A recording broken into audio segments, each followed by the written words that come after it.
હું રાજકોટ આવેલો, મારી બીપીની દવા ચાલુ છે.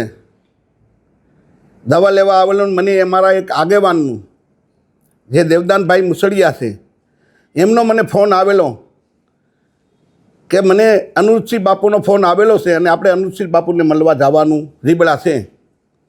ત્યારે હું રાજકોટથી રિટર્ન રીબડાની નજીક હતો ને મને ફોન આવ્યો એટલે મેં કીધું હું અહીં રીબડાની બાજુમાં જ છું. ત્યારે યોગેશ ભાષા, પિન્ટુ બગડા અને દેવદાન મુસળિયા મને અનુજસિંહ બાપુ પાસે લઈ ગયા.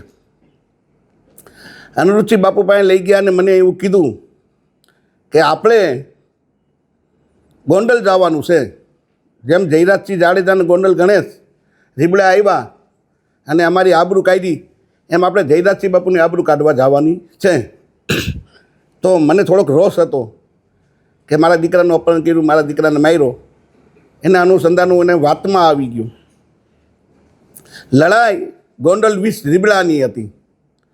આમાં દલિત સમાજને કાંઈ લેવા દેવા નહોતું, પણ દલિત સમાજને ક્યાંક ને ક્યાંક દલિત સમાજના 2-3 રાજકોટ જિલ્લાના આગેવાન, 2-3 જુનાગઢ જિલ્લાના આગેવાન આખા સમાજને ગેરમાર્ગે દોર્યો.